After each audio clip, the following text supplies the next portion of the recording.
எப்படி அதை செய்தார் என்பதை 2 நாளாகமத்தின் புஸ்தகம் 7வது அதிகாரத்திலே நாம் வாசிக்கிறோம். 2 Chronicles chapter 7 8 நாம் வாசிக்கிறோம்.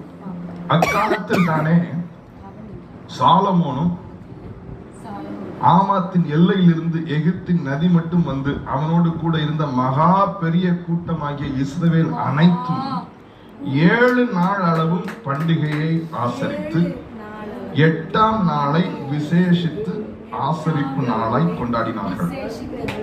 7 நாள் பலிபீடத்து பிரதிஷ்டையையும் 7 நாள் பண்டிகையையும் ஆசரித்தார்கள். கவனிங்கள், 7 நாள் பிரதிஷ்டை, 7 நாள் பண்டிகை.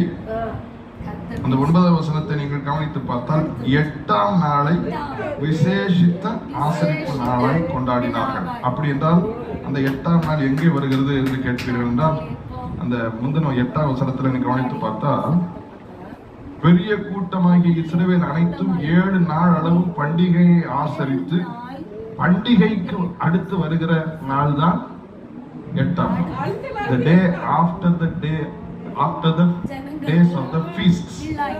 சரியா? அந்த 7 நாள் பண்டிகைக்கு பேர் தான் கூடார பண்டிகை என்று சொல்வார்கள். கூடார பண்டிகை. கூடார பண்டிகை என்றால் என்ன பொருள்? The feast of booths அப்படின்னா கூடாரங்கள் போட்டு அவர்கள் பூத் மாதிரி செஞ்சு அந்த பூத் கூடாரத்திலே வாழ்ந்து கர்த்தர் அவர்களுக்கு கூடாரத்தில் அந்த 1 வாரம் இருந்து கர்த்தர் அவர்களை எப்படி வழி நடத்தினார் என்று நினைத்து நினைத்து கர்த்தரை துதிப்பார்களாம், கர்த்தரை ஆராதித்து பலி செலுத்துவார்களாம். ஆமென் சொல்லுங்களேன். இந்த கூடார பண்டிகை வந்து அப்படிப்பட்ட ஒரு இதுவரை நடத்தின கர்த்தருக்கு நடத்தினார், மேக ஸ்தம்பத்தால் நடத்தினார், அக்னி ஸ்தம்பத்தால் நடத்தினார், சிவந்த சமுத்திரத்தில் நடத்தினார், கால் நனையாமல் நடத்தினார், யோர்தானிலே நடத்தினார், பார்வோன் கைக்கு தப்புவித்து நடத்தினார் என்று ஒவ்வொன்றையா நினைவு கூர்ந்து அந்த கூடார பண்டிகையை கொண்டாடினார்கள். அவன் அவன் சொல்லுங்க,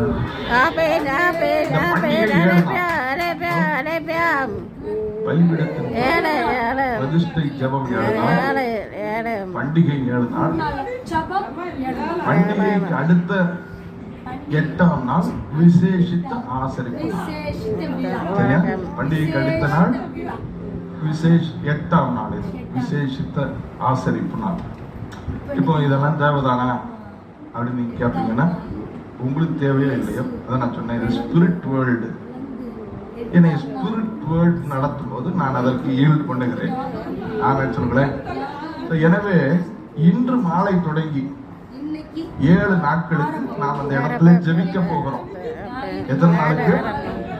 7 நாட்களுக்கு நாம் அந்த புதிய இடத்துல மாலையிலே தினந்தோறும் கூடி ஜெபிக்க போகிறோம். என்னுடைய ஆசை எல்லா குடும்பத்தாரும் இதில் பங்கெடுக்க வேண்டும். 7 நாள் ஜெபிக்க போகிறோம். அடுத்த 7 நாள் நாம் ஆராதிக்க போகிறோம். அந்த 8ஆவது நாள் ஒரு விசேஷித்த ஆசரிப்பு நாளாக இருக்க போகிறோம். ஏறக்குறைய 15 நாட்கள். எத்தனை நாட்கள்? எத்தனை பேர் சந்தோஷமா இருக்கிறீர்கள்? கரம் தட்டி தேவனை மகிமைப்படுத்துங்கள். ரொம்ப நல்லா இருக்கும் பெரியமானவர்களே. இதை வாசித்து பாருங்கள். உங்களுக்கு நான் வாசித்து காண்பிக்கிறேன். 8 நாம் தொடர்ந்து வாசிப்போம். அக்காலத்தில் தானே சாலமோனும் ஆமாத்தின் எல்லையிலிருந்து எகிப்தின் நதி மட்டும் வந்து அவனோட கூட இருந்த மகா பெரிய கூட்டமாகிய இஸ்ரவேல் அனைத்தும் 7 நாள் அளவும் பண்டிகையை ஆசரித்து 8ஆம் நாளை விசேஷித்த ஆசரிப்பு நாளாய் கொண்டாடினார்கள். இந்த 8ஆம் நாளை குறித்து லேவியராமம் 23 அதிகாரம் 33 வசனத்தில் இருக்கு. அதை வாசிக்கிறோம். 8ஆம் நாளை லெவிட்டிகஸ் 23:33 23:33 ஜாதிகளுக்குள்ளே உங்களை கொடுங்க. லேவியராகமம், நீ இஸ்ரவேல் புத்திரரோட சொல்ல வேண்டியது என்னவென்றால், அந்த 7ஆம் மாதம் 15ஆம் தேதி முதல் 7 நாள் அளவும் கர்த்தருக்கு ஆசரிக்கும் கூடார பண்டிகையாக இருப்பதாக. 35 முதலாம் நாள் சபை கூடும் பரிசுத்த நாள், அதில் சாதாரணமான யாதொரு வேலையும் செய்யலாகாது. 36 7 நாளும் கர்த்தருக்கு தகன பலி செலுத்த கடவீர்கள். 8ஆம் நாள் உங்களுக்கு சபை கூடும் பரிசுத்த நாள். அதிலே கர்த்தருக்கு தகன பலி செலுத்த கடவீர்கள். அது ஆசரிக்கப்படும் நாள். அதிலே சாதாரணமான யாதொரு வேலையும் செய்யணும்.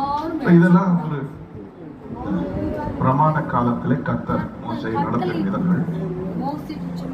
ஆனா அதில உள்ள ஆவிக்குரிய ஆசீர்வாதங்கள் நமக்கு இன்றைக்கும் சுதந்திரமாக இருக்கிறது. ஆமென் சொல்லுங்களேன். கிறிஸ்துவுக்குள்ளதை நாம் ஆம் என்றும் ஆமேன் என்றும் சுதந்திரிக்க வேண்டும்.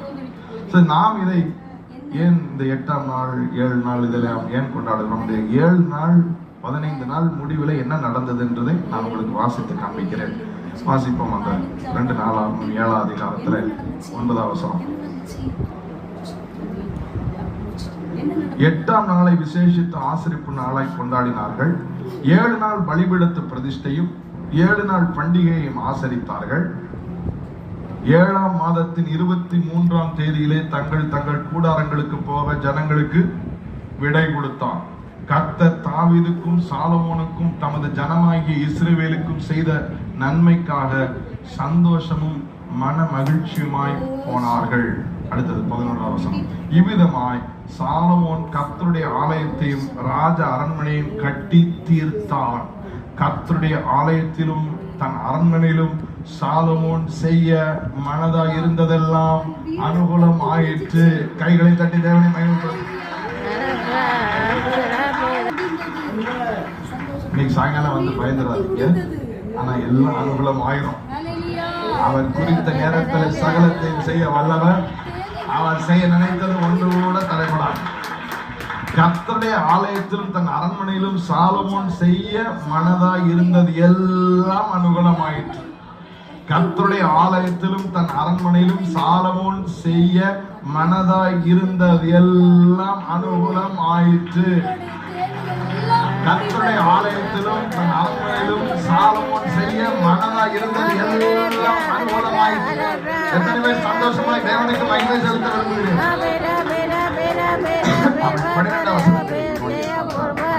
கர்த்தர் இரவிலே அந்த 7 நாள் பிரதிஷ்டை ஜெபம், 7 நாள் பண்டிகை, கூடார பண்டிகை, 15ஆவது நாள் விசேஷித்த ஆசரிப்பு முடிந்து எல்லாரையும் வீட்டுக்கு அனுப்பி விட்டார். அன்று ராத்திரி கர்த்தர் சாலமோனோடு பேசுகிறார்.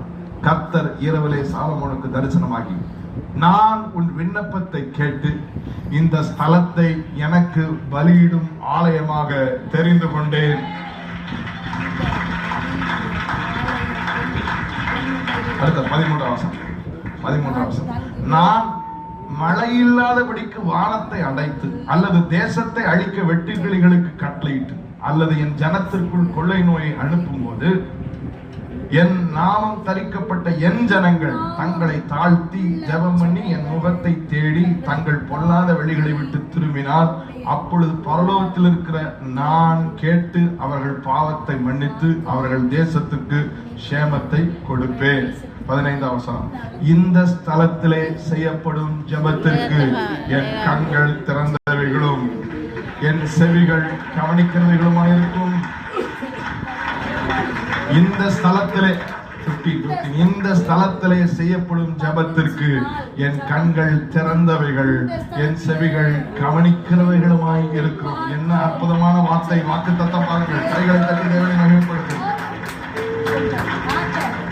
16ஆம் வசனத்தை கவனிங்கள். 16ஆம் வசனம். என் நாமம் இந்த ஆலயத்தில் என்றென்றைக்கும் இருக்கும்படிக்கு நான் இதை தெரிந்து கொண்டு பரிசுத்தப்படுத்தினேன். என் கண்களும் என் இருதயம் என்னாலும் இங்கே இருக்கும். நலமாய் கைதட்டி தேங்க்யூ ஜீசஸ். நன்றி ஆண்டவரே. ஆமென் ஆமென். 16ஆம் அற்புதமான வார்த்தை. என் நாமம் இந்த ஆலயத்தில் என்றென்றைக்கும் இருக்கும்படி நான் இதை தெரிந்து கொண்டு பரிசுத்தப்படுத்தினேன். என் கண்கள் மாத்திரம் அல்ல, என் மனசும் என்னாலும் இங்கே இருக்குட்டாங்க. கைதட்டி